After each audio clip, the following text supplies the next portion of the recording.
자, 오늘부터 기출문제 분석반을 시작을 하는데요.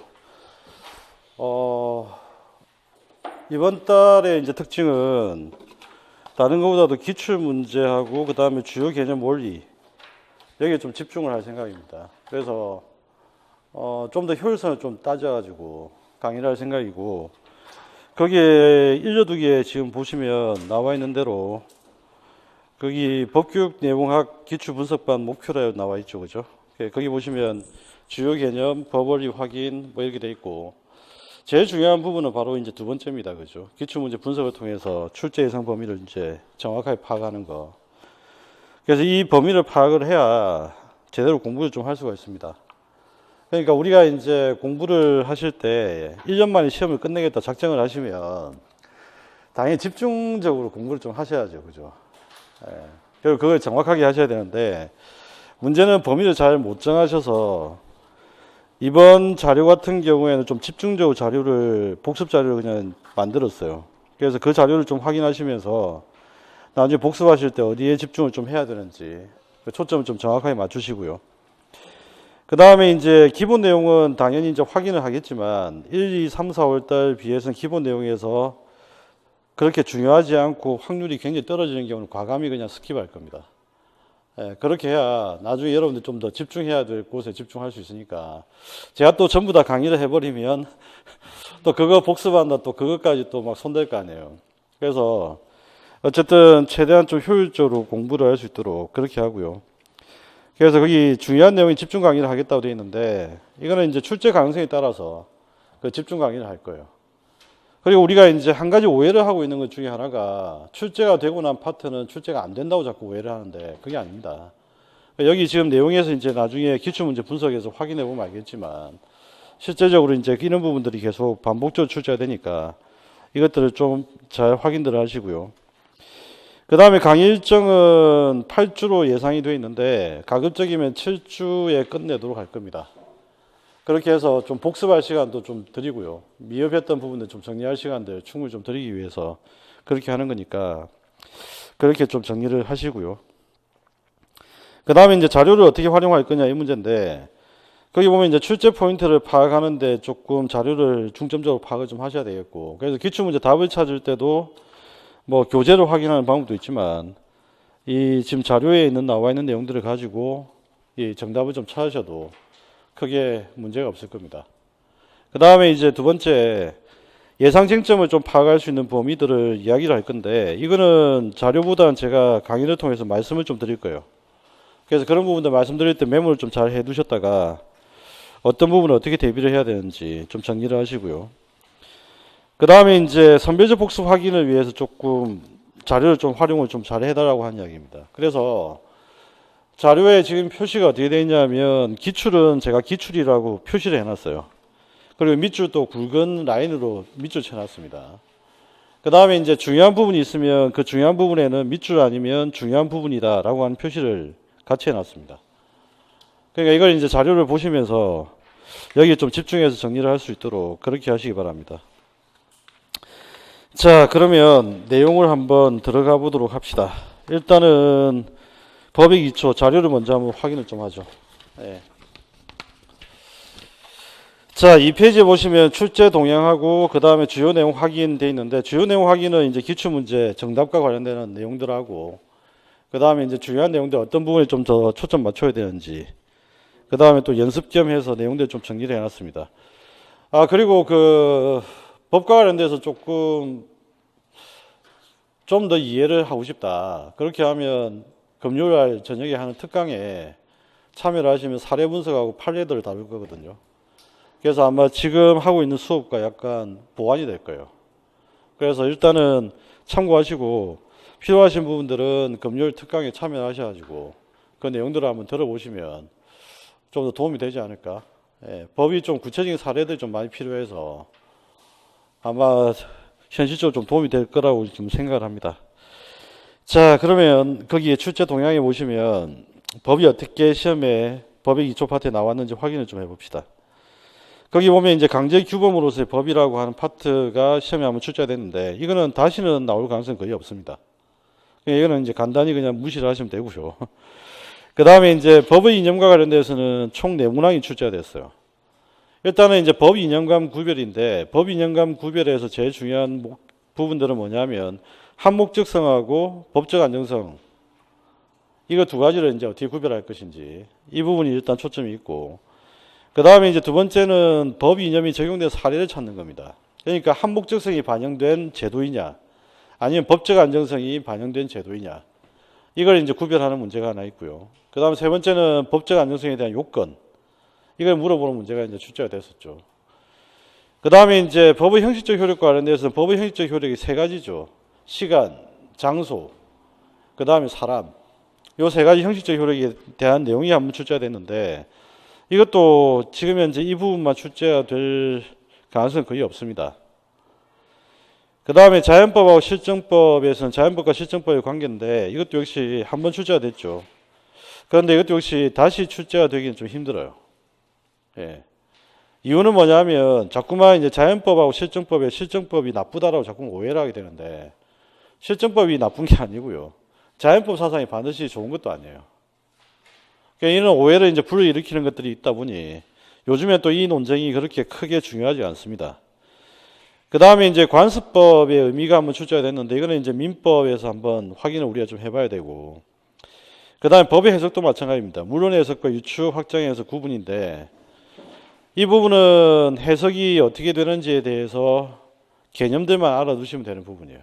그러니까 이것도 역시 깊게 들어갈 이유는 전혀 없고요. 그 다음에 법의 기초 파트에서 알아둬야 될 용어 중에 하나 추정과 간주입니다. 그죠? 예. 그래서 이것들이 이제 출제가 됐었다라고 하는 걸 확인을 좀 하고요. 그 다음에 이제 이 파트에서 그러면 앞으로 이제 어떻게 출제가 될까라고 하는 건데, 이 파트에 출제가 될 거는 반복 출제가 되는 파트는 거의 잘 없어요.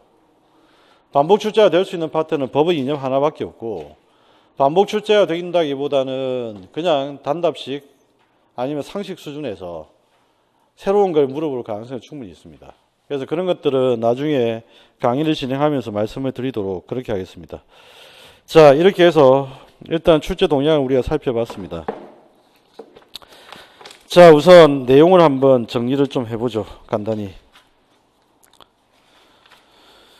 자, 법의 의의와 이념에서 첫 번째 28페이지인데 법의 의미와 특징입니다. 법에서 제일 중요한 이야기는 딴 게 아니고요. 법이 왜 필요하냐? 법의 필요성이 첫 번째입니다. 그죠?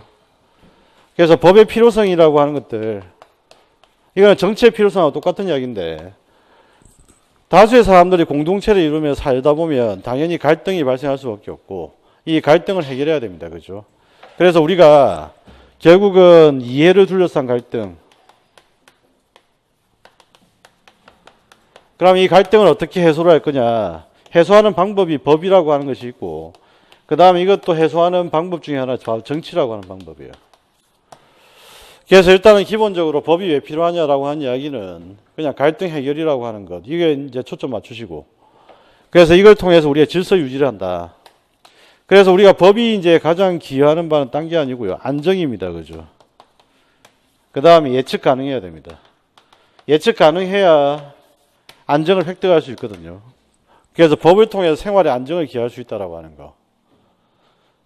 이게 이제 가장 법의 필요성에 가장 중요한 이야기고요. 두 번째, 그러면 이제 법의 필요성에 따라서 만들어진 법은 도대체 어떤 기능을 하느냐. 이걸 우리가 법의 본질이라고 보통 이야기를 많이 하는데, 법의 기능이라고 이야기를 하면 됩니다.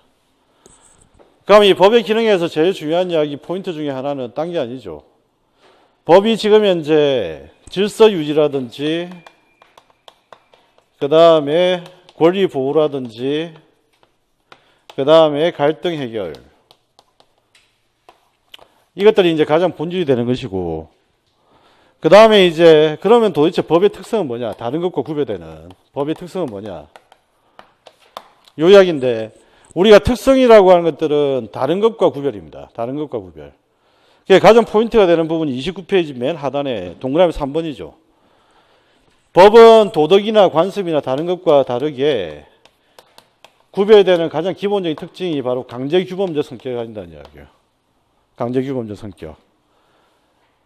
이게 이제 법과 도덕을 구별하는 기준이고, 법과 관습을 구별하는 기준이고, 다른 규범과의 가장 본질적인 차이라고 보시면 됩니다. 그래서 이 법은 강제 규범적 성격을 가지고 사람들의 행동이나 행위를 규율하게 됩니다. 그 다음에 또 한 가지, 법은 강제 규범적 성격에 바탕을 두고 이 행동 규범에 위반되었을 때 재판을 하는 재판 규범으로서 역할을 합니다. 그런데 우리가 도덕이나 관습의 경우에는 재판 규범이 될 수가 없죠. 원칙적으로. 아시겠나요? 원칙적으로 될 수가 없습니다. 그러니까 이제 원칙적으로 재판이라고 하는 거. 그 다음에 이제 세 번째 이야기는 당연히 공동체, 조직 규범입니다. 그런데 이거는 이제 조직이라고 하는 말은 이걸 생각하시면 되죠. 배틀. 나랄과 우리가 흔히 말하는 CR입니다. 그죠? 그러니까 이 말은 무슨 말이냐면 단순하게 우리가 정부를 조직한다는 그런 뜻이 아니고요. 사회를 조직한다는 이야기예요. 그럼 사회를 조직한다는 이야기는 무슨 말이냐면 사회나 정부나 구성원들의 지위와 역할을 정한다는 이야기예요. 그래서 우리가 이 조직화시킨다는 이야기는 각자의 지위와 그 다음에 역할, 그 다음에 권리들이 무엇인지, 의무가 무엇인지 이런 것들을 만들어내는 역할을 한다는 거. 이걸 이제 정확하게 이해를 하시면 됩니다. 그래서 이 파트에서 법의 의미와 특징에서 이해를 해야 될 거는 지금 말씀드렸던 거, 이걸 가장 핵심적으로 정리를 하시고요. 자, 그래서 29페이지 맨 밑에 강제 규범으로서 법의 구조, 여기에 초점을 맞추시고 이 내용들을 정리를 해두면 된다. 그 이야기고요. 그 다음에 이제 법과 도덕의 구별은 실정법 대 자연법입니다. 그런데 법과 도덕은 법은 도덕과 무관할 수는 없어요. 그렇지만 법과 도덕은 구별됩니다. 이렇게 정리를 하시면 됩니다. 법은 도덕으로부터 무관할 수는 없지만 도덕과 무관할 수는 없지만 법과 도덕은 개념적으로 구별될 수 있다. 이렇게 정리를 해 두시면 되고, 그러면 여기서 이제 우리가 이해를 해야 될 게, 그러니까 우리가 다른 공부를 위해서 좀 이해를 해야 될 게 있죠. 뭐냐면 법이라고 하는 것과 도덕이라고 하는 이야기인데, 법을 위반했을 때는 우리가 뭐라고 표현을 하죠? 불법이라는 표현을 쓰고, 비도덕적인 경우에는 우리가 부당이라는 표현을 씁니다. 그죠? 그러니까 이 차이점을 정확하게 이해를 하셔야 되는데, 불법이 되었을 때는 당연히 법적 판단을 해야 되니까 이건 재판을 해야 돼요. 부당이라고 했을 때는 이건 도덕적 판단의 문제이기 때문에 자기 반성을 해야 됩니다.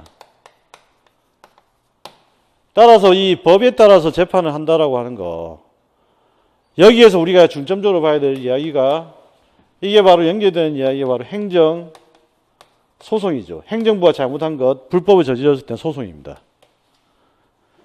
그런데 행정부가 자기 반성을 위해서 필요한 어떤 행동들은 행정심판적인 거라는 거죠. 그 다음에 또 한 가지는 법은 실정법을 중심으로 일단 정리를 이해를 하셔야 되고요.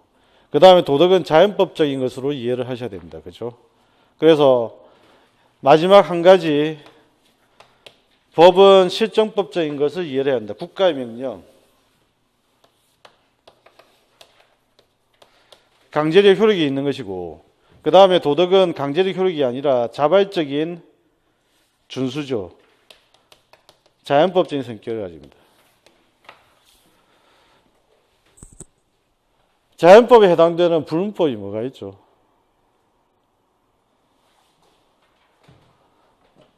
불문법이면 자연법인 게 뭐가 있어요? 조리죠. 네.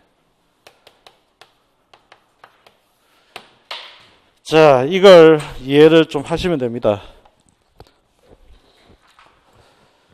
자, 그래서 법의 기능 30페이지에 분쟁 해결 기능, 평화 질서 유지 기능, 그 다음에 공익과 공공복리 추구 기능, 그 다음에 정의와 인권 수호 기능, 이런 것들 수행한다라고 하는 거 정리들을 좀 하시고요. 자, 그 다음에 이제 제일 중요한 이야기 중에 하나가 법의 기초에서 법 이념입니다. 그죠? 법 이념. 법 이념에서는 라드브루가 이야기했던 법 이념 세 가지가 이제 일반화된 법 이념이 됩니다. 그러니까 법이 지켜야 될 목적은 학자들이 엄청나게 많은 이야기를 했죠. 법은 어떤 목적을 달성해야 되는지 거기에 대해서 많은 이야기들을 했지만 현대사회에서 법의 이념으로 정리해야 되는 건 라드브루의 법의 이념입니다. 그래서 이 법의 이념에서는 첫 번째,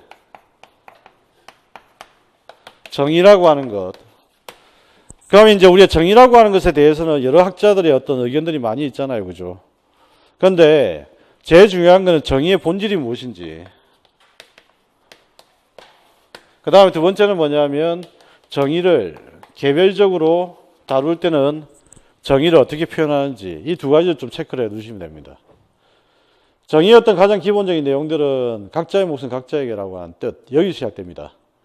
그럼 각자의 몫은 각자에게라고 하는 뜻은 이것 뜻을 봤을 때 정의의 본질은 뭐가 되는 거죠? 바로 평등이라고 하는 것. 이게 정의의 본질입니다. 정의의 본질. 그 다음에 이제 두 번째, 개별적으로 정의에 대한 이야기를 할 때는 우리는 이걸 형평이라는 표현을 많이 씁니다. 공정하다는 이야기를 많이 하게 되죠. 형평. 아시겠나요? 형평. 그리고 이제 이 평등이라고 하는 개념은 크게 두 가지 정의로 나눠집니다.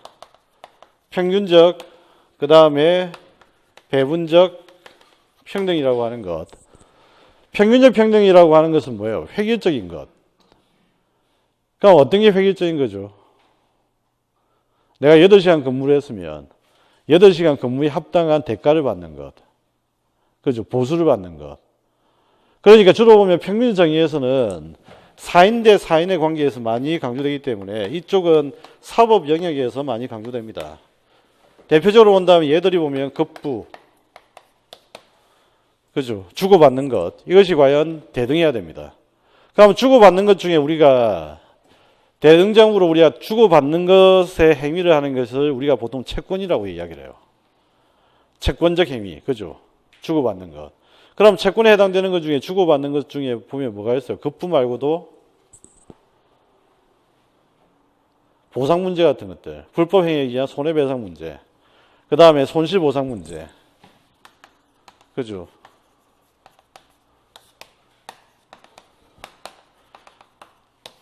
그 다음에 또 한 가지, 우리가 정치적 기본권 중에 보면 평균적 정의로 인정되는 게 있습니다. 보통선거, 평등선거, 1인 1표제, 그죠? 평등.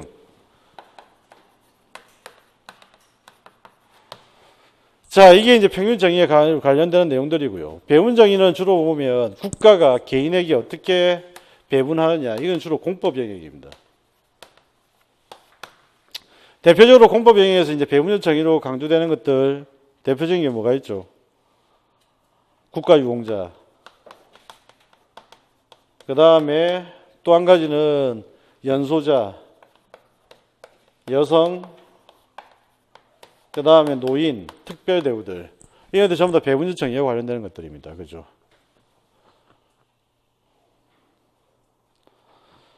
그래서 평등과 관련돼서는 두 가지, 평균적인 정의, 그 다음 배분적 정의, 두 가지 내용으로 나누어지는데 해당되는 사례들을 좀 잘 정리들을 하셔야 됩니다. 그죠? 그 다음에 이제 한목적성입니다. 법이 어떤 목적을 달성하기 위해서 부합하는 것이어야 된다. 이게 바로 한목적성인데, 한목적성의 혹시 다른 이름이 뭔지 혹시 아세요? 한목적성의 다른 이름이 뭘까? 한목적성 하면 떠오르는 사례들이 뭐가 있어요?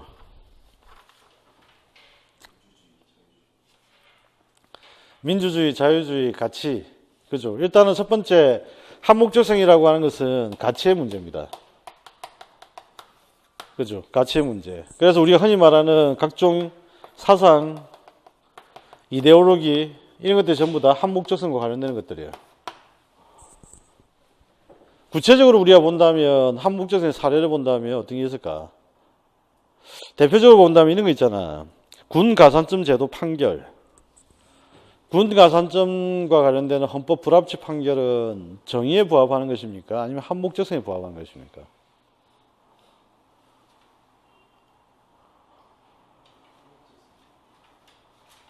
한목적성이죠. 그러니까 한목적성과 관련되는 것들은 대부분 다 어떤 경우냐면 특별법에 해당되는 경우들, 대부분 다 한목적성이에요. 그 다음 우리가 헌법재판에서 이야기하는 목적의 정당성 있잖아요. 그 목적의 정당성, 과잉금지의 원칙에서 판단하는 목적의 정당성, 이것도 대부분 다 보면 한목적성과 관련되는 것들이에요. 그러면 이 특별법과 목적의 정당성이라고 하는 이런 것들은 획일적인 것이에요. 아니면 구체적으로 하나씩 이렇게 따져보는 거예요. 구체적으로 특별하게 대우를 해야 되는지 아닌지 이걸 우리가 판단하는 것들이죠. 그래서 우리가 이 한목적성을 쉽게 이야기하면 구체적 타당성이라고 이야기하는 겁니다. 자, 정의라고 하는 개념은 기본적으로 빈 털털입니다. 형태만 있을 뿐이죠.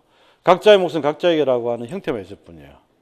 그런데 이걸 구체적인 내용으로 채워내는 것들은 한목적성입니다. 그래서 우리가 한목적성을 뭐라고 부르냐면 이런 구체적 타당성이라는 측면 때문에 정의의 내용을 채운다. 그래서 이걸 우리가 실질적 정의 이렇게 이야기를 합니다. 실질적 정의.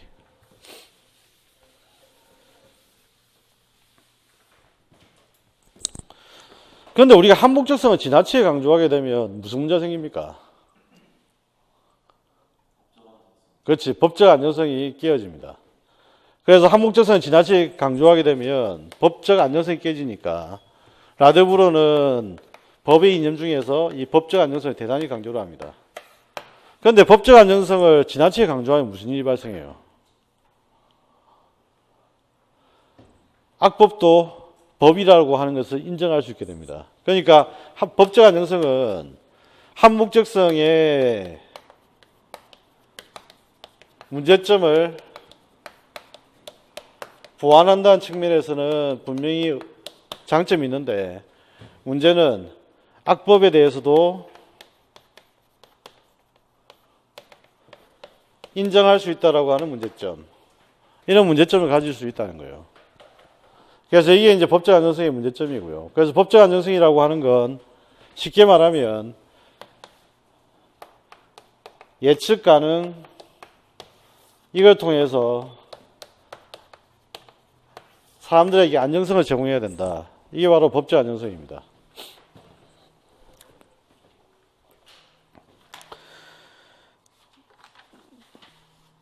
자, 거기 31페이지 내용을 한번 봅시다. 법 이념의 첫 번째 보면 정의라고 하는 개념, 정의의 본질. 정의의 본질은 말씀드렸던 대로 평등입니다. 시작은 각자의 몫은 각자에게라고 하는 겁니다. 그렇죠? 그 다음에 이제 아리스토텔레스가 이 정의라는 개념을 발전시켜 제시했던 게 일반적 정의와 특수 정의가 있는데, 일반적 정의라고 하는 것은 헌법이라고 생각하시면 돼요. 오늘날로 치면 헌법에 해당되는 것이라고 보면 됩니다. 헌법에. 특수 정의라고 하는 것들은 방금 이야기했던 대로 이 헌법을 실현하기 위한 구체적인 도덕적 실천 사례들입니다. 첫 번째가 바로 평균 정의. 그 다음에 두 번째가 배분 정의가 되어 있는데, 배분적 정의 안에는 당연히 평균 정의를 포함을 합니다. 그렇죠? 그래서 같은 것은 같게, 다른 것은 다르게. 그래서 평균 정의라고 하는 것은 모든 것을 같게 대우하는 것이고, 배분 정의는 그 모든 것을 같게 대우하는 것을 넘어서서 같은 것은 같게, 다른 것은 다르게 이렇게 처벌하는 거죠. 그리고 이제 맨 마지막에 보면 그 표 위에 보면 뭐라고 되어 있냐면 전과자에 대한 가중처벌, 그 다음 유공자와 비유공자를 다르게 대우하는 것, 이런 것들 전부 다 대표적인 예들이 되고요. 그 다음에 이제 거기 니은의 배분적 정의 위에도 보면 평균적 정의에 해당되는 사례들이 쭉 있죠. 예, 그 사례들을 좀 잘 기억을 하시기 바랍니다. 누구에게는 한필 선거권을 부여하는 것, 그 다음에 토지 수용에 대한 손실보상, 그 다음에 급부, 그 다음에 불법행위에 기한 손해배상, 손실보상 문제. 그 다음에 이제 한목적성. 한목적성이라고 하는 것은 옆에 보면 실질적 정의라 되어 있습니다. 그죠? 실질적 정의. 실질적 정의라고 하는 것은 정의의 구체적인 내용을 정하는 겁니다. 평등의 구체적인 내용을 정하는 것도 자유주의냐, 아니면 공화주의냐, 아니면 문화주의냐에 따라서 그 평등의 개념이 틀려져요. 내용이. 그죠? 자유라는 맥락이 달라집니다. 그래서 그런 내용들을 정해주는 게 바로 한목적성입니다. 다른 말로 뭐라고 부른다고요? 구체적 타당성.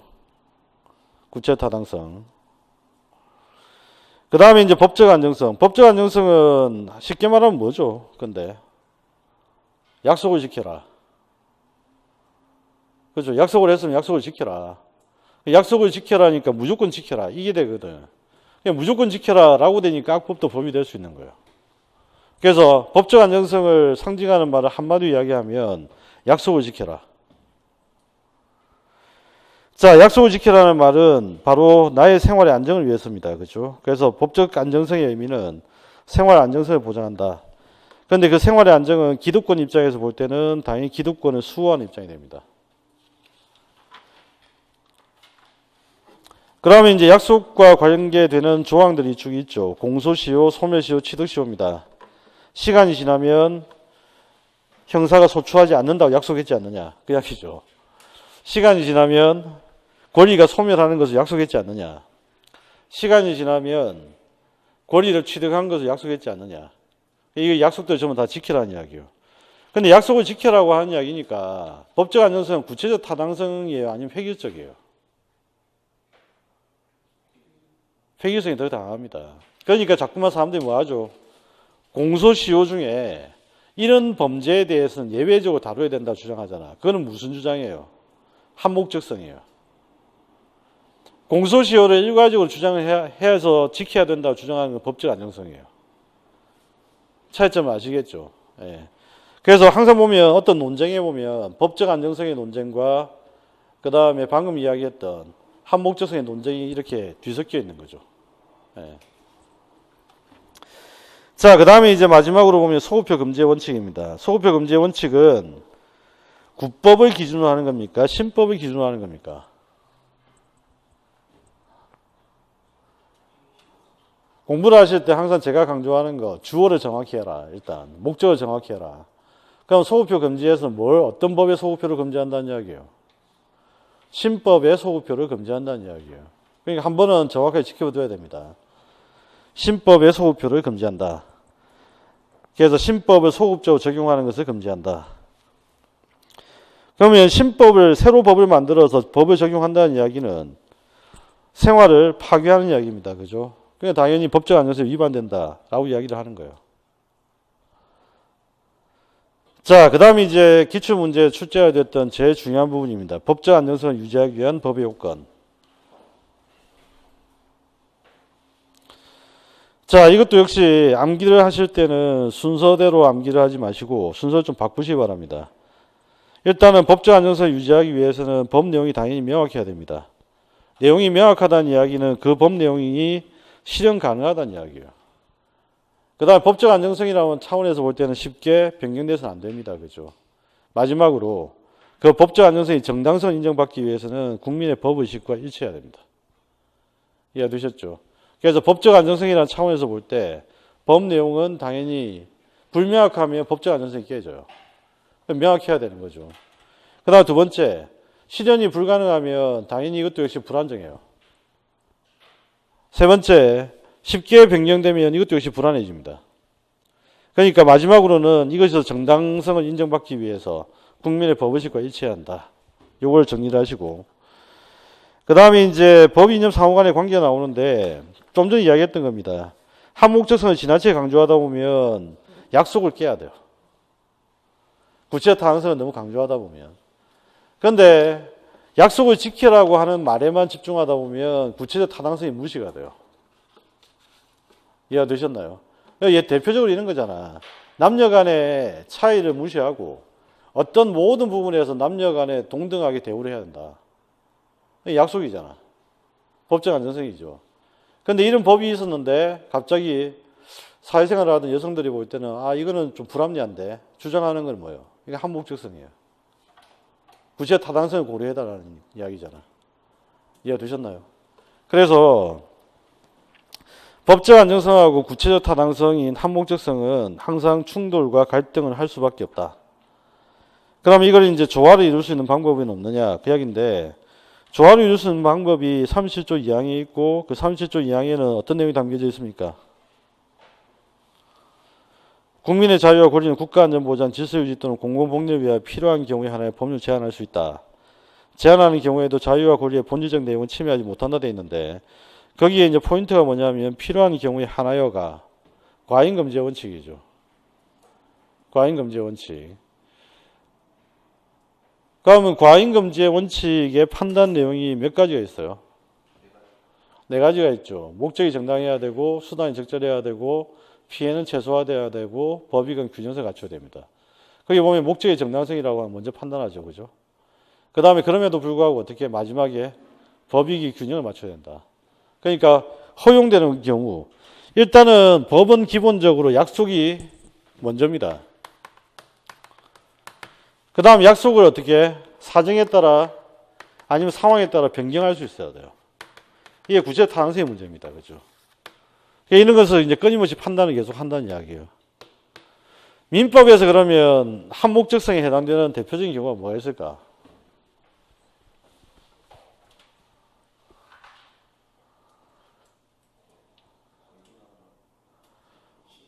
그렇죠. 신의칙이 대표적이고 권리남용도 있고 그 다음에 또 어떤 것들이 있냐면 상황이 바뀌거나 1년 정도 지나게 되면 임차료 보증금 같은 거 변환시키는 것들 있죠. 변경하는 것들. 예, 이런 식으로 전부 다 구체적 타당성을 다 고려하고 있다는 이야기예요. 약속과 더불어서. 예. 자, 그런 것들을 다시 한번 상기시키시면서 정리를 하시면 되겠고요. 그 다음에 이제 넘기시면 악법도 법인가에 대한 논쟁해서 나오는데 이거는 그냥 참고적으로 봐두시면 됩니다. 그래서 자연법주의 같은 경우에는 악법도 법인이라고 하는 건데 국가의 명령이라고 해서 전혀 타당한 건 아니죠. 국가의 명령보다 더 큰 거는 뭡니까? 자연법칙이지. 국가의 명령보다 더 큰 건 자연법칙입니다. 그런데 자연법칙을 악용하는 경우도 분명히 있을 수 있다는 거. 이걸 좀 주의를 하시고. 그래서 악법도 법이냐라고 하는 논쟁에 있어서 자연법은 당연히 이건 부당하다고 보지만 법실정주 입장에서 볼 때는 이거는 계속 유지할 수도 있다라고 하는 거. 아시겠죠? 그래서 악법도 법이라고 이야기를 하지 않습니다. 법실정주의는. 다만 유지할 수 있다라고 보는 거지. 정확하게 이야기하면 유지할 수도 있다. 자, 그 차이점을 좀 이해를 하시고요. 그 다음에 이제 법의 효력이 나오는데 법의 효력에서는 실질적 효력. 실질적 효력은 뭡니까? 간단히 이야기하면 예, 국민들이 법에 복종을 하느냐 복종을 하지 않느냐 그 이야기죠. 그래서 국민들이 법에 복종을 하면 실질적 효력을 가지는 것이고 국민들이 법의 법에 복종하지 않으면 실질적 효력이 없다라고 하는 거예요. 그러면 이제 실질적 효력을 가지려면 어떻게 해야 된다고? 법이 타당해야 되죠. 내용적으로. 그 다음 또 한 가지는 국민들이 거기에 대해서 타당성을 인정해야 됩니다. 그래서 대표적인 근거가 되는 게 뭐라고요? 사회계약론. 대표적인 근거가 되는 게 사회계약론. 자, 이렇게 하고 법은 형태적으로 봤을 때 어떻게 영향을 미치냐면 일단 시간적 효력을 가지고 있고 그 다음에 두 번째 장소적 효력을 가지고 있고 그 다음에 세 번째는 대인적 효력을 가집니다. 그래서 시간적 효력은 법이 공포되는 순간부터 법이 폐지되는 순간까지를 이야기하는 거고 그런데 법이 갑자기 폐지가 되면 어떻게 돼요? 예, 법적 공백으로 인한 혼란이 생기겠지. 그래서 법적 공백으로 인한 혼란을 예방하기 위해서 두고 있는 제도가 있죠. 그 제도 시스템이 바로 경과법 규정이라고 하는 겁니다. 경과법 규정. 예. 자, 그래서 거기 보면 38페이지에 3번에 보면 경과법 규정이 있습니다. 헌법재판제도도 이런 비슷한 이유로 위헌 결정을 내릴 때 변형 결정을 내립니다. 해당되는 변형 결정이 뭐예요? 헌법 불합치 결정이죠. 헌법 불합치 결정. 그래서 법이 폐지가 될 때는 법의 공백으로 인한 위험 가능성이 있다. 혼란의 가능성이 있다. 그래서 그런 것을 없도록 하기 위해서 만들어 두고 있는 제도 중에 하나가 경과법이다. 라고 하는 거 알아두시고. 경과법. 그 다음에 또 한 가지는 법이 폐지가 되더라도 법적 생활의 안정을 기하기 위한 원칙. 이게 바로 뭐죠? 법률 불소유의 원칙이지. 그죠? 법이 폐지가 되더라도 과거의 법을 통해서 만들어진 기득권을 보장받는 제도. 이게 바로 법률 불소유의 원칙입니다. 그래서 법률 불소유의 원칙은 그렇기 때문에 신법 적용 금지죠. 그죠? 신법 적용 금지. 그 다음에 기득권은 존중받는다는 거. 이걸 좀 알아두시고요. 그 다음 39페이지에 알고 가기에 나와 있는 내용들은 핵심은 딴 게 아닙니다. 법률 불소급의 원칙은 예외가 있다라고 하는 거. 그죠? 예외가 있다. 그래서 법률 불소급의 원칙에 예외가 있다라고 하는 거. 소입법이 허용되는 경우도 있다라고 하는 거. 이걸 좀 주의를 하시라. 그 말입니다. 그러면 이제 소입법이 언제 예측이 되느냐 그 이야기인데, 거기 헌법재판소의 결정 사례에 거기에서 위에서 네 번째 줄 한번 보세요. 네 번째 줄 보면 일반적으로 과거의 상황에서 국민이 소입법을 예상할 수 있었거나 법적 상태가 불확실하고 혼란스러워 보호할 만한 실내 이익이 적은 경우, 그 다음 소입법에 의해 당사자의 손실이 없거나 아주 경미한 경우, 그리고 실내 보호 요청에 우선한 심히 중대한 공익성 사유가 있는 경우, 그래서 이런 경우에는 소입법을 할 수가 있다고 이야기합니다. 그죠? 그래서 예외적으로 진전소입법이 허용된다. 그래서 반드시 이제 이 내용들은 좀 기억을 해 두시고요. 그 다음에 이제 장소적 효력은 새롭게 출제 범위에 들어갈 수 있는 내용들이 좀 몇 가지가 있습니다. 딴 게 아니고 이제 형법의 적용 범위와 관련되는 부분인데, 일단은 우리나라 영토 내에서 벌어지는 모든 범죄는 당연히 형법이 적용됩니다. 형법의 속죄주의. 그 다음 형법의 속인주의라고 하는 말은 우리나라 사람이잖아요. 그죠? 그럼 이 말은 우리나라 사람은 우리나라 사람인데 어디에? 외국에서 범죄를 저지른 사람에게. 아시겠나요? 외국에서 범죄를 저지른 한국인에게 형법이 적용된다는 이야기. 그 다음 형법의 보호주의 입장은 뭐예요? 외국인의 범죄로부터 피해를 받은 자국인을 보호하기 위해서. 보호주의라고 하는 것은 누구를 보호한다는 이야기냐면, 외국인과 외국으로부터 자국민과 자국을 보호하기 위해서. 그 뜻입니다. 그죠? 외국과 외국인으로부터 자국과 자국민을 보호하기 위한 입장. 이게 바로 보호주의입니다. 그 다음에 이제 형법은 보편적 인류 범죄에 대해서 적용될 수 있다. 세계주의 입장. 그 이야기고요. 그 다음 치해법권 지역이 있다라고 하는 거. 그래서 이것들은 주로 보면 외국 군대, 그 다음에 대사관, 영사관 이런 것들입니다. 그죠? 예. 그 다음에 인적 효력. 인적 효력이라고 하는 것은 우리나라 국민이면 다 적용되는 문제인데, 속지주의가 보통 보면 원칙이기 때문에 항상 인적 효력의 문제는 대외적으로 우리나라 국민들이 외국에 가 있을 때 특히 문제가 되는 것들이다. 자, 인적 효력의 한김에 확장해 보면 대통령의 불소추 특권, 국회의원의 불체포 특권 나와 있는데, 대통령의 불소추 특권은 거기 기억하셔야 되는 게 내란 또는 외환의 죄를 범한 경우를 제외하고는, 이걸 좀 기억을 하시고요. 그 다음에 이제 국회의원의 불체포 특권은 딴 게 아니죠. 현행범이 아닌 경우만 허용되는 겁니다. 현행범인 경우는 당연히 안 되고요. 현행범이 아닌 경우에만 허용된다. 현행범이 아닌 경우. 그 다음에 이제 특별법, 공무원법, 근로기준법, 미성년자보호법. 그래서 이들은 자국 내에서 일반법이 아니라 특별법입니다. 근데 이런 것들은 전부 다 구체적 타당성과 관계되어 있다. 라고 하는 것들. 그죠? 이거 좀 잘 기억을 하시고요. 자, 그 다음에 이제 법원과 법의 체계에서 체크를 좀 하셔야 되는 건,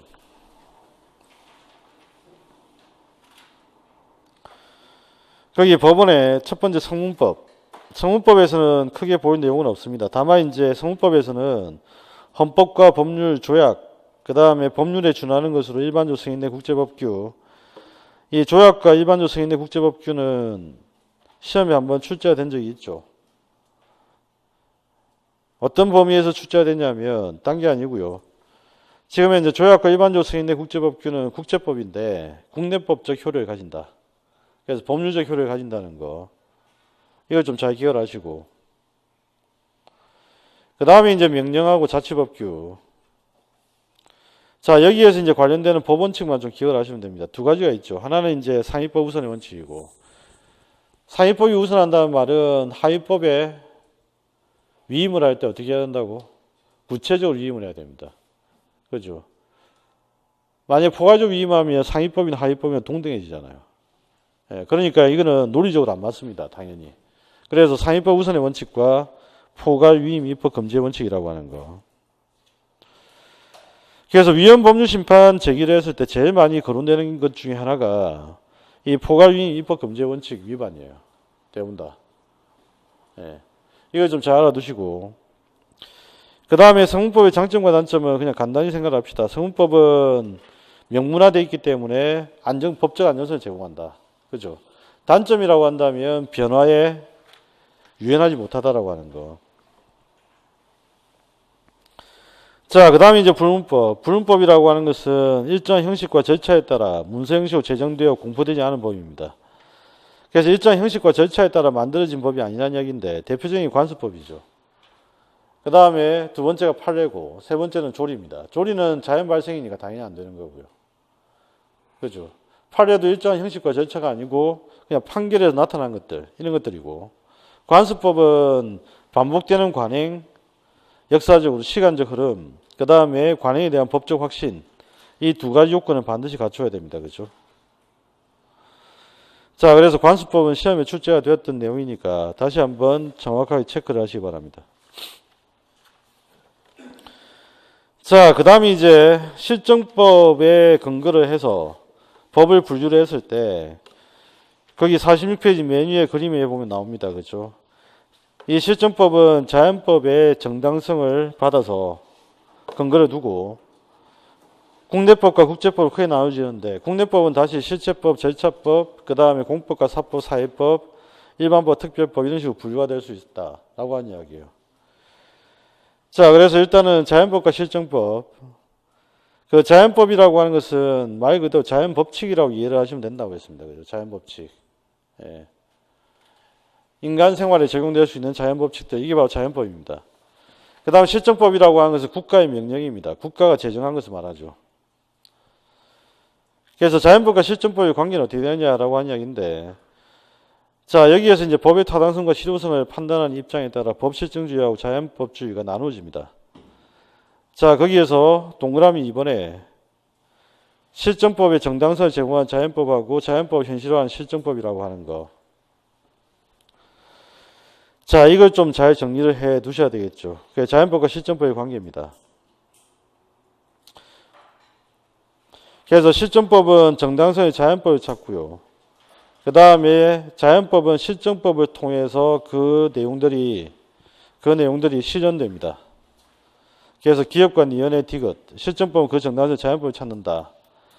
자연법은 실정법을 제정하고 개정한 기준을 마련하는 데 도움이 된다는 거. 그 다음에 자연법은 실정법을 통하여 이념과 정신을 추구한다라고 하는 거. 그래서 이 내용들 정리를 좀 잘 하시고요. 그 다음에 이제 국내법하고 국제법의 종류가 쭉 나와 있는데 좀 전에 이야기했던 이 국제법 두 가지 꼭 기억을 하셔야 됩니다. 동그라미 이번에 맨 밑에 6조 1항에 보면 헌법에 의하여 체계 공포된 조약, 그 다음에 일반적으로 승인된 국제법규, 이것도 국내법과 같은 효력을 갖는다. 다시 한번 정확하게 확인을 하시고, 그 다음에 국제사법의 경우에는 두 가지를 일단 메모를 좀 하시기 바랍니다. 하나는 공법이고요. 그 다음에 이거는 국제법이 아니고 국내법입니다.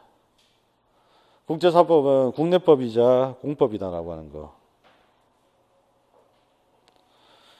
다만 이제 규율하는 내용들이 외국적 요소가 들어가 있는 사적인 관계예요. 그래서 외국인과 부동산 거래를 했다든지 아니면 외국인과 혼인을 했다든지 아니면 외국에 나가서 결혼을 했다든지 외국에 나가서 물건을 샀다든지 이런 경우에 이제 어느 나라 법을 적용할 것이냐 이걸 결정해 주는 게 바로 국제사법입니다. 그래서 예를 들면 미국에 가서 내가 결혼을 했는데 그러면 나의 혼인에 대해서 미국 법을 적용할 거냐 아니면 한국 법을 적용할 거냐. 그래서 이 미국 법과 한국 법을 적용하는 문제를 정하는 것. 이게 바로 국제사법입니다. 자, 이것도 역시 출제가 됐으니까 반드시 확인도 좀 하시고요. 그 다음에 이제 공법, 사법, 사회법 되어 있는데 이 부분은 그냥 간단히 보시기 바랍니다. 공법 관계에서 대표적인 경우에는 헌법, 행정법, 형법, 각종소송법, 국제법인데 대부분 다 어떤 관계죠? 공법의 경우에는 통치권과 국민의 관계죠. 통치권과 국민의 관계. 그러니까 통치권과 국민의 관계는 권력 관계라는 뜻이에요. 그래서 통치권에 대해서 국민이 복종을 해야 된다. 그 뜻을 이야기하는 거고, 사법관계는 개인 대 개인의 관계를 이야기하는 겁니다. 그죠? 대표적으로 민법과 상법이 있다라고 하는 거. 그 다음에 이제 중요한 문제는 사회법이죠. 사회법인데, 사회법은 개인과 개인의 문제에 국가가 개입한다는 뜻입니다. 그죠? 개인과 개인의 문제에 국가가 개입을 한다.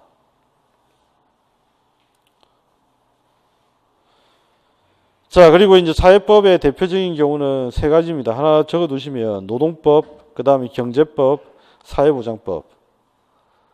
사회법의 크게 세 가지 영역은 노동법, 경제법, 사회보장법.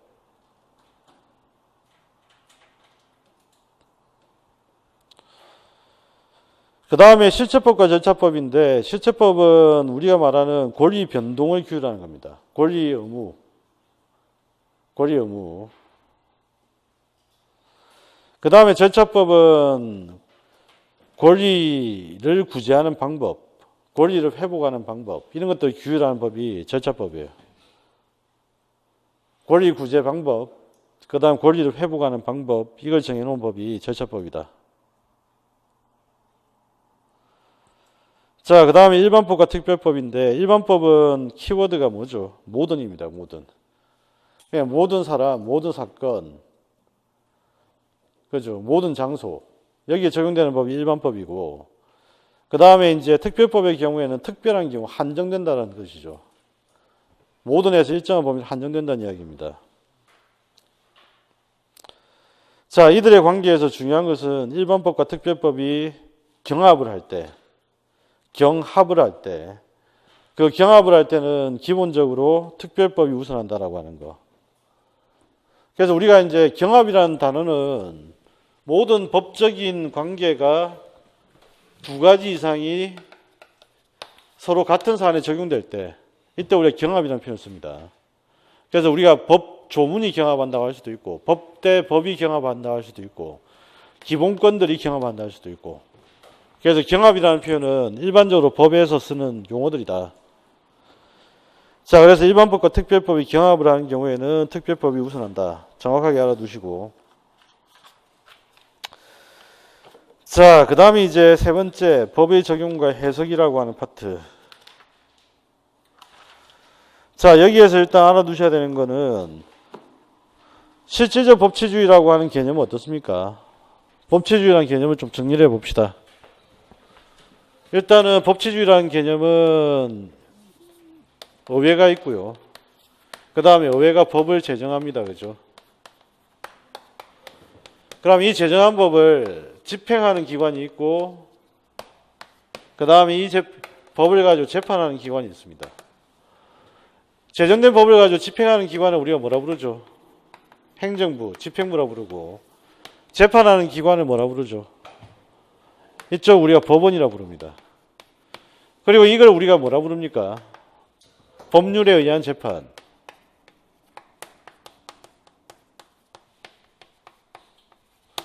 그 다음에 이제 법에 따라 집행을 하니까 이걸 우리가 법률에 의한 행정 내지는 법률에 의한 집행이라고 부릅니다. 행정이든 그 다음에 재판이든 의회가 만든 법에 따라서 해야 되니까 이걸 우리가 뭐라 부르죠? 법의 우위라고 부릅니다. 이걸 우리가 법치주의라고 부릅니다. 그런데 문제는 이 법들이 전부 다 어떻게? 제정된 법의 내용들 자체가 어떻게 됩니까? 전부 다 공정해야 된다는 거죠. 내용 자체가. 그래서 이걸 우리가 뭐라 부릅니까? 실질적 법치주의. 그래서 그 법의 내용 자체도 정당해야 된다라고 하는 거. 이게 바로 실질적 법치주의입니다. 그러면 이제 우리가 궁금해지는 거죠. 이 법이, 의회가 만든 법이 정당한지 안 한지를 누가 판단해? 의회가 판단하면 이걸 우리가 믿을 수가 있어요? 믿을 수 없잖아. 자기가 법을 만들어 놓고 자기가 법이 정당하다는 건 너무 당연한 이야기니까. 그럼 이 법에 대한 정당성을 판단하기 위해서는 제도가 필요하죠. 그렇죠. 대표적인 게 바로 규범통제, 헌법재판제도, 바로 위헌법률심판제도가 대표적인 제도입니다. 그래서 실질적 법치주의 하면 여러분들은 위헌법률심판제도를 연결해서 기억을 하셔야 돼요.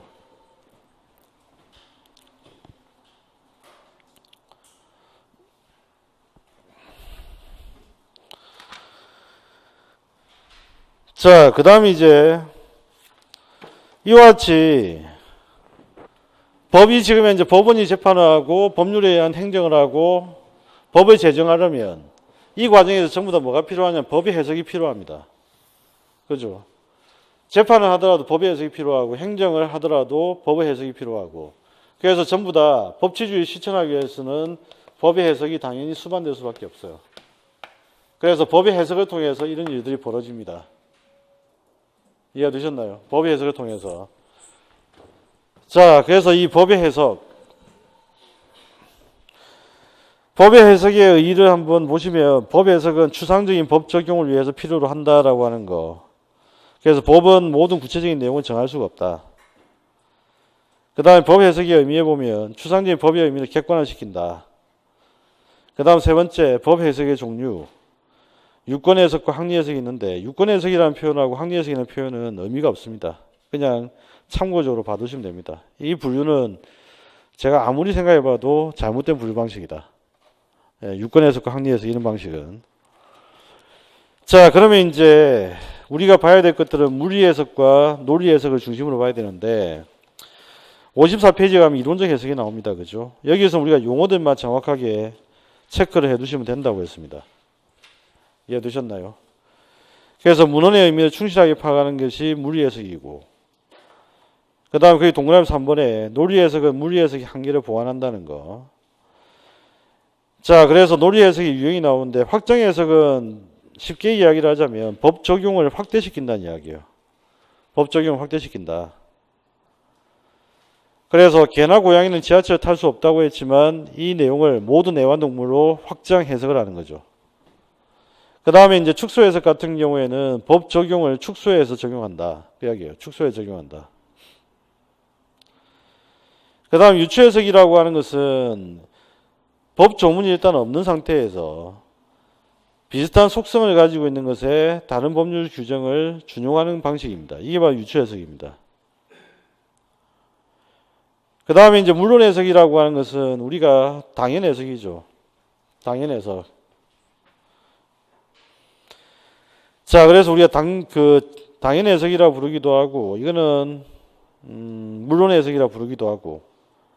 그런데 이제 문제가 되는 것은 뭐냐면, 물론 해석과 그 다음 확장 해석이나 유추 해석이 구별이 잘 안 된다는 거예요.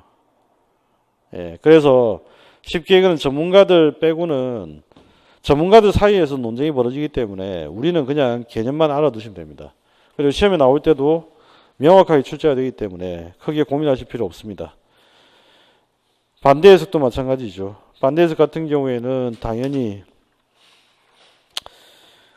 예를 들면 승용차 통행 금지라 되어 있으면 당연히 뭐죠? 반대 해석을 하게 되면 사람은 통행 가능하다는 거. 예. 이런 식으로 이제 해석하는 게 바로 반대 해석이 됩니다.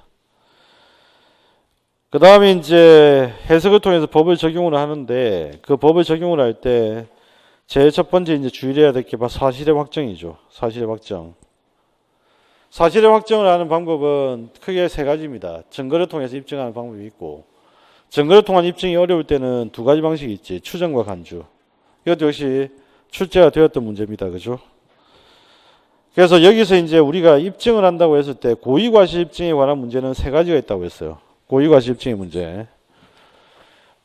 우리가 이제 책임의 원칙이 민법의 책임의 원칙이 과실 책임입니다. 이거는 과실 책임이라는 뜻은 딴 게 아니고 자기 책임이라는 뜻이에요. 자기 책임. 자기에게 고의나 과실이 있다는 이야기죠. 이 자기 책임입니다. 자, 그 다음에 이제 자기 책임을 아닌 경우. 그 경우가 바로 무과의 책임이지. 무과의 책임. 그 다음에 세 번째는 뭐냐면 입증을 누가 하냐에 따라서 중간에 보면 책임의 형태가 하나 있는데 이게 바로 중간 책임입니다. 중간 책임. 그래서 중간 책임은 왜 중간 책임이냐면 과실 책임하고 자기 책임은 이걸 누가 입증해야 되냐면 원고가 입증을 해야 돼요. 그죠? 그런데 중간 책임의 경우에는 이걸 누가 입증하냐면 오히려 피고가 고의 과실이 없으면 입증해야 돼요.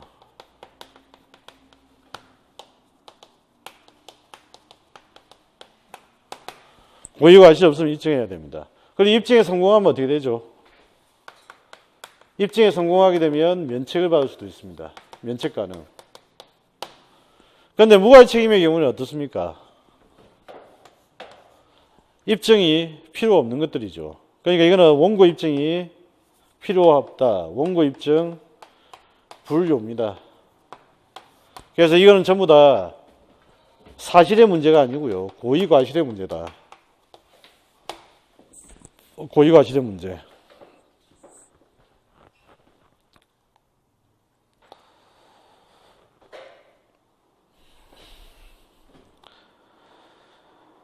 자, 그 다음에 이제 추정과 간주라고 하는 게 있는데, 추정이라고 하는 것은 뭘 의미한다고요? 추정이라고 하는 것은 반증이 가능한 사실, 그냥 확률적 사실을 이야기한다. 확률적 사실. 아시죠? 확률적 사실. 간주라고 하는 사실들은 확률적 사실이 아닙니다. 없는 것을 있는 것처럼 간주하는 거죠. 간주와 의제라고 하는 것은 없는 것을, 없었던 것을 있는 것으로 인정하는 겁니다.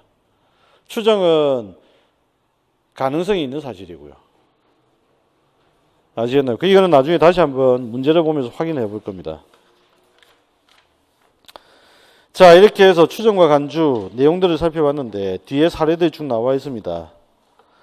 그래서 거기 보면 인정사망, 동시사망은 추정된다고 되어 있는데 이건 나중에 한번 법률 조문에서 확인해 보면 되고, 거기 보면 동산의 물건에 관한 양도 간주에 보면 동산에 관한 물건을 양도하는 경우에 당사자의 계약으로 양도인이 그 동산의 점유를 계속하는 때에는 양수인이 인도받은 것으로 본다라고 되어 있잖아요. 그죠?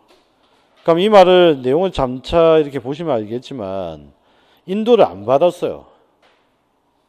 인도를 안 받았는데 인도를 받은 것을 본다는 이야기예요. 그러니까 이거는 확률 사실이 아니라 없었는데 인도라고 한 사실을 인정해 주는 거잖아. 그죠?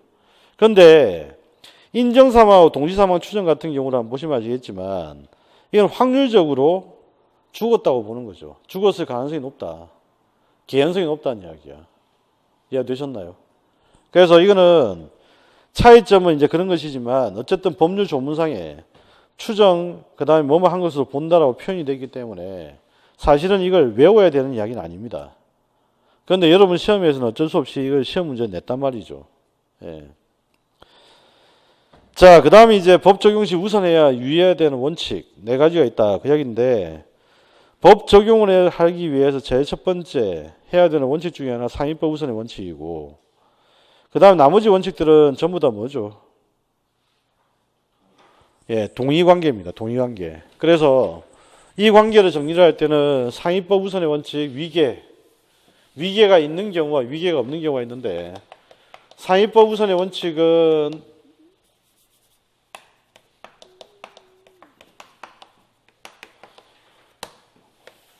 이거는 위계가 있는 경우고요. 그 다음에 지금 현재 위계가 없는 경우들이 있죠. 동의법 관계 원칙입니다. 그래서 신법을 적용을 하는데 신법을 우선할 수 없는 경우도 있어요. 어떤 경우죠? 첫 번째가 국법과 신법의 관계가 일반법과 특별법의 관계면 특별법이 우선하게 되고, 그래서 특별법 관계가 아니면 이제 신법을 적용할 거 아니에요.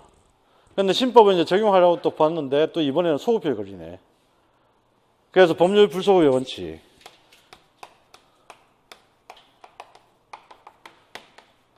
그래서 이 위계 관계가 없다라고 하는 건 이거는 동의의 관계다. 그래서 동의법 관계의 문제고 특별법 우선의 원칙, 법률 불소급의 원칙은 전부 다 신법 우선의 원칙을 제한한다는 거.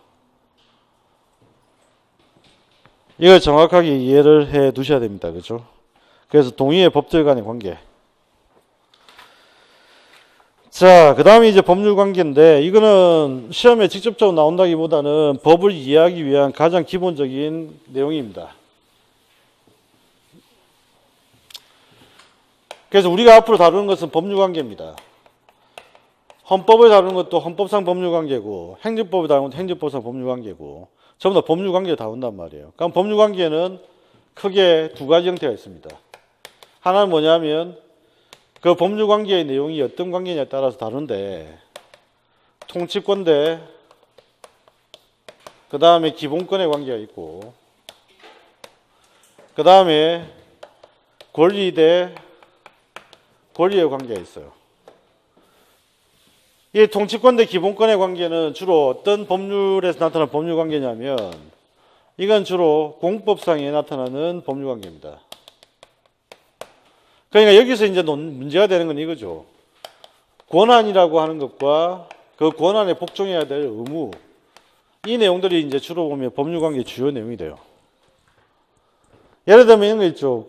국가는 국민들에게 군대에 오라고 하는 명령을 내릴 수 있어요. 그러면 이제 이 행정부가 가지고 있는 권한에 따라 어떤 개인에게 군대에 오라고 합니다. 그러면 군대를 갈 의무가 생기는 거잖아요. 이해가 되십니까? 범죄를 저지르면 어떻게 돼? 형벌을 받아야 될 의무가 생기는 거지. 그 다음에 권리 대 권리. 이 부분은 주로 이제 사법, 주로 이제 민법과 관련되는 부분들입니다. 그죠? 그러니까 여기에서 이제 주로 발생하는 것들이 권리와 의무라고 하는 법률관계 생깁니다. 그래서 이런 법률관계들이 어떤 요인들에 의해서 변동하느냐라고 하는 이야기예요. 그러면 이제 이 법률관계, 여기에 영향을 주는 요인들이 있는데 그 영향을 주는 독립변수가 바로 뭡니까? 그 독립변수가 바로 법률 요건이라고 하는 거. 그럼 시험에서는 주로 뭘 물어보죠? 법률 요건을 물어보죠. 법률 요건. 아시겠나요? 그래서 법률 요건에 법률 사실 이런 것들이 있다라고 하는 거. 여기에 이제 영향을 주는 법률 사실의 대표적인 경우 사례가 뭐예요? 계약. 여기에 영향을 주는 대표적인 사례가 뭐예요? 행정처분.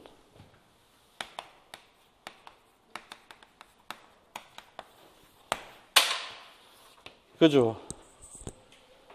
행정처분. 행정처분의 대표적인 경우가 군대 오라고 하는 거잖아. 세금 내라고 하는 거. 이해가 되셨나요? 그래서 이 내용들은 이제 주로 우리는 공부를 할 거다. 그래서 법률 요건과 그 다음에 법률 관계로 구성되어 있는 각 개별 법들을 논리에 따라 다 정리를 하나씩 하면 됩니다. 자, 이제 잠시 쉬었다가 기출문제를 확인하면서 다시 한번 이 내용들을 좀 정리를 합시다. 그렇게 하고 그 다음에 헌법으로 넘어가도록 그렇게 하겠습니다.